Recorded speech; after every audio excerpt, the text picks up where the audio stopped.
আসসালামু আলাইকুম। আজ শনিবার 14 জুন 2025। আমন্ত্রণ ফ্রেন্ডলি মোবাইল প্রবাস টাইম বুলেটিনে। আপনাদের সাথে আছি আমি ফারা। শুরুতেই জানাবো শিরোনাম। ওমানের ভিসা নিষেধাজ্ঞায় একাধিক দেশ, তবুও দিন দিন বাড়ছে প্রবাসীদের সংখ্যা। বিপজ্জনক পর্যায়ে ইরান ইসরায়েল সংঘাত, সমাধানের চেষ্টা চালাচ্ছে ওমান। আমিরাতে মর্মান্তিক ঘটনা, একদিনে 2 বাংলাদেশির করুণ মৃত্যু। ভারতে বিমান বিধ্বস্তে এক ওমান প্রবাসীর প্রাণহানি, সালালার কমিউনিটিতে শোক। পর্তুগালে বাংলাদেশের দোকানে ডাকাত দলের হামলা, প্রকাশ্যেই খুন হলেন প্রবাসী। দর্শক দেখছিলেন শিরোনাম, এবারে পুরো খবর। ওমানের সেরা রেট দিচ্ছে বাংলাদেশি প্রতিষ্ঠান গালফ এক্সচেঞ্জ। প্রিয়জনকে টাকা পাঠাতে আজই আসুন আমাদের যে কোনো ব্রাঞ্চে অথবা কল করুন স্ক্রিনে দেয়া নাম্বারে। গালফ এক্সচেঞ্জ, বাংলাদেশিদের প্রিয় এক্সচেঞ্জ। একাধিক দেশের ওপরে ওমানের ভিসায় বিধি নিষেধ সত্ত্বেও দেশটিতে প্রবাসীর সংখ্যা দিন দিন বাড়ছে।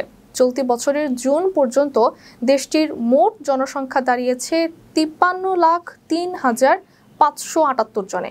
এর মধ্যে প্রায় 43.31% অর্থাৎ 42,97,191 জনই প্রবাসী। বাকি 56.69% বা 30,06,387 জন ওমানি নাগরিক। হিসাব বলছে চলতি বছরের 5 মাসে প্রবাসীদের সংখ্যা বেড়েছে 13,912 জন। এদিকে জাতিসংঘ জনসংখ্যা তহবিল থেকে সম্প্রতি প্রকাশিত প্রতিবেদনে জানানো হয়েছে ওমানের জনসংখ্যা 2025 সালের মধ্যে 5.5 মিলিয়নে পৌঁছাবে। তবে সবচেয়ে তাৎপর্যপূর্ণ দিক হলো এই জনসংখ্যার বড় অংশই তরুণ, যা দেশটির অগ্রগতির জন্য একটি সুবর্ণ সুযোগ।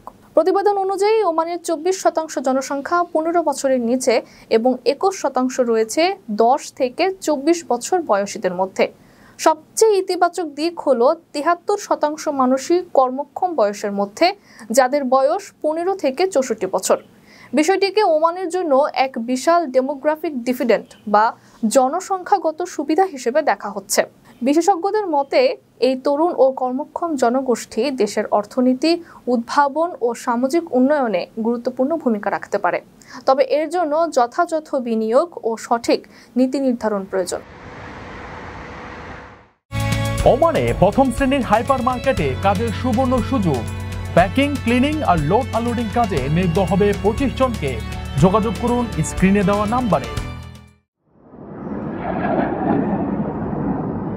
ইরানে নজিরবিহীন বিমান হামলা চালিয়েছে ইসরায়েল, জবাবে পাল্টা হামলা চালিয়েছে ইরানও।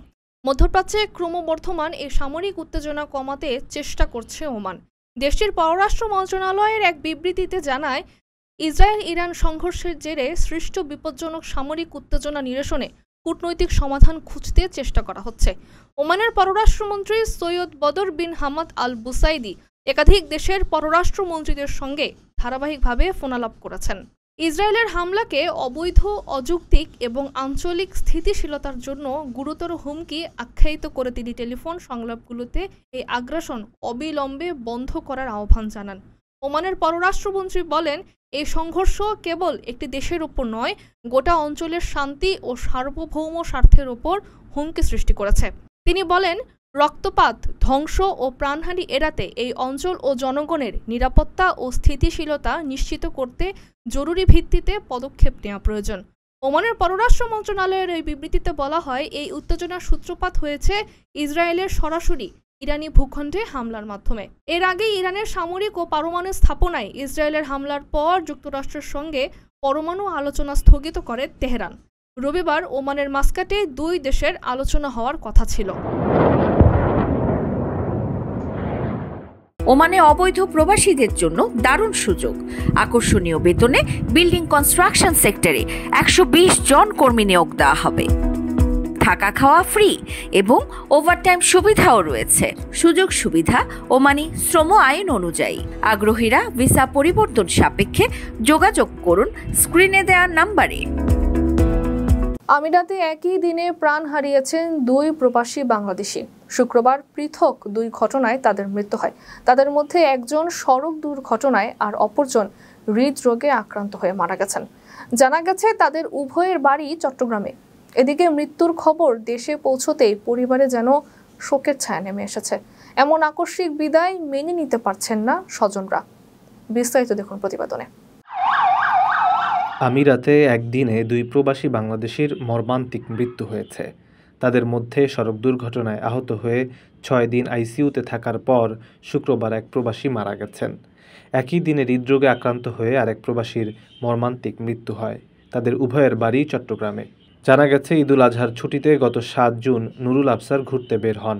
পরে মালিহা রোডের 17 নম্বর ইন্ডাস্ট্রিয়াল এরিয়ার নেস্টু হাইপার মার্কেটের সামনে রাস্তা পার হওয়ার সময় একটি প্রাইভেট কারের সাথে তার ধাক্কা লাগে। পুলিশ এবং মেডিকেল টিম এসে তাকে শারজার আল কাসেমি হাসপাতালে নিয়ে যায়। পরে 10 জুন কর্তব্যরত চিকিৎসকরা জানায় নুরুল আফসারের মস্তিষ্ক অকার্যকর হয়ে গেছে। 6 দিন টানা আইসিইউতে থাকার পর অবশেষে শুক্রবার তার মৃত্যু হয়। মাত্র 1 বছর আগে 2024 সালে আমিরাতে যান আফসার। তার গ্রামের বাড়ি চট্টগ্রামের আনোয়ারায়। অপর প্রবাসী চট্টগ্রামের মোহাম্মদ নাইম উদ্দিন হৃদরোগে আক্রান্ত হয়ে মারা গেছেন। তিনি রাসাল খাইমার একটি বাগানে চাকরি করতেন। সকালে বাগানের মালিক নাইমকে ফোনে না পেয়ে বাগানে এসে দেখেন তিনি অবচেতন অবস্থায় রুমের বিছানায় পড়ে আছেন। পরে পুলিশকে ফোন করলে মেডিকেল টিম এসে তার মৃত্যু নিশ্চিত করে। আপনার স্বপ্নগুলো আকাশ ছুবে প্রবাসীর হেলিকপ্টারের মাধ্যমে। বিয়ে, জন্মদিন অথবা যে কোনো বিশেষ প্রয়োজনে হেলিকপ্টার ভাড়া করতে যোগাযোগ করুন স্ক্রিনে দেয়া নাম্বারে। প্রবাসীর হেলিকপ্টার, নিরাপদ ও সাশ্রয়ী বাহনের বিশ্বস্ত নাম। ওমানের সুলতান কাবুস হাসপাতালে প্রায় 1 দশক নার্স হিসেবে কাজ করেছেন প্রবাসী ভারতীয় রঞ্জিথা গোপাকুমার। একসময় পরিবার নিয়ে সালালাতে থাকতেন। তবে বৃহস্পতিবার ভারতের আহমেদাবাদে বিমান বিধ্বস্তের ঘটনায় প্রাণ হারান এই নারী। দুর্ঘটনার দিন তিনি চেন্নাই থেকে আহমেদাবাদ হয়ে লন্ডনের উদ্দেশ্যে রওনা দিয়েছিলেন, কিন্তু সেই যাত্রা শেষ হয়ে যায় মধ্যাকাশেই। তার মৃত্যুতে সালালার প্রবাসী কমিউনিটিতে শোক নেমে এসেছে। 38 বছর বয়সী রঞ্জিথা কেরালার পাত্তন মথিট্টার বাসিন্দা। নিবেদিত প্রাণ নার্স হিসেবে কাবুস হাসপাতালে প্রায় 9 বছর কাজ করেছেন।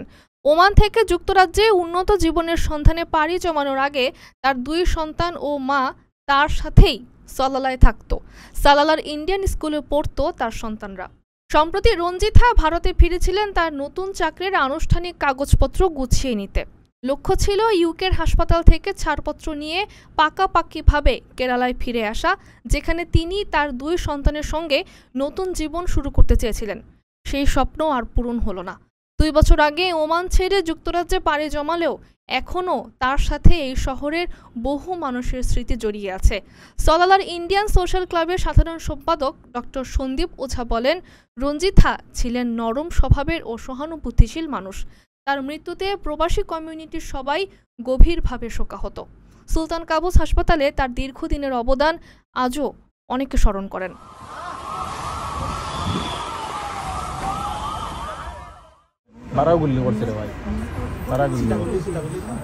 ইউরোপের শান্তিপূর্ণ দেশ পর্তুগালে সন্ত্রাসীদের গুলিতে এক প্রবাসী বাংলাদেশি নিহত হয়েছেন। নিহত মাহবুবুল আলম সিলেট জেলার ফেঞ্চুগঞ্জ উপজেলার মানিককোনা গ্রামের বাসিন্দা। শুক্রবার রাত 9টার দিকে পর্তুগালের আলমাদা শহরে তার নিজস্ব মিনি মার্কেটে একদল সশস্ত্র সন্ত্রাসী প্রবেশ করে হামলা চালায়। প্রাথমিকভাবে জানা গেছে ডাকাতির উদ্দেশ্যে এই হামলা চালানো হয়। ঘটনায় মাহবুবুল আলম গুরুতর আহত হয়ে ঘটনাস্থলেই মারা যান। প্রবাসী মাহবুবুল স্থানীয় বাংলাদেশি কমিউনিটির বেশ পরিচিত মুখ ছিলেন। দোকানটি তিনি নিজেই পরিচালনা করতেন। খবর পেয়ে স্থানীয় পুলিশ ও জরুরি সেবা কর্মীরা দ্রুত ঘটনাস্থলে পৌঁছায়, তবে তাকে বাঁচানো সম্ভব হয়নি।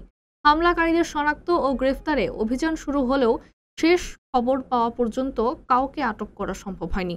এই ঘটনায় প্রবাসী বাংলাদেশিদের মধ্যে গভীর শোক ও নিরাপত্তা উদ্বেগ ছড়িয়ে পড়েছে।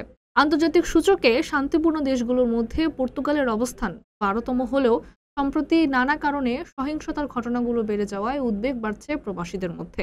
স্থানীয় বাংলাদেশিরা জানান, পর্তুগালের মতন একটি নিরাপদ দেশে এমন ঘটনা অত্যন্ত দুঃখ ও উদ্বেগজনক। হয়তো গুলি মানে হয় কেন গুলির খোসা হইব কেন ফালাই এটা ও টাকা নেওয়ার লাগে ক্যাশ, এটা দোকান ও দোকানের সামনে মারছে, হইলো দোকান সামনে। দর্শক দেখছিলেন ফ্রেন্ডলি মোবাইল প্রবাস টাইম বুলেটিন। শেষ করার আগে শিরোনামগুলো জানিয়ে দিচ্ছি আরো একবার। ওমানের ভিসা নিষেধাজ্ঞায় একাধিক দেশ, তবুও দিন দিন বাড়ছে প্রবাসীদের সংখ্যা।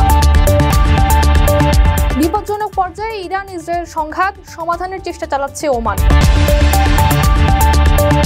আমিরাতে মর্মান্তিক ঘটনা, একদিনে 2 বাংলাদেশির করুণ মৃত্যু। ভারতে বিমান বিধ্বস্তে এক ওমান প্রবাসীর প্রাণহানি, সালালার কমিউনিটিতে শোক। পর্তুগালে বাংলাদেশির দোকানে ডাকাত দলের হামলা, প্রকাশ্যেই খুন হলেন প্রবাসী। এই ছিল ফ্রেন্ডলি মোবাইল প্রবাস টাইম বুলেটিনের আজকের আয়োজনে। প্রবাসের সর্বশেষ সংবাদ পেতে ভিজিট করুন www.probastime.net। সাবস্ক্রাইব করুন আমাদের ইউটিউব চ্যানেল এবং চোখ রাখুন ফেসবুক পেজে।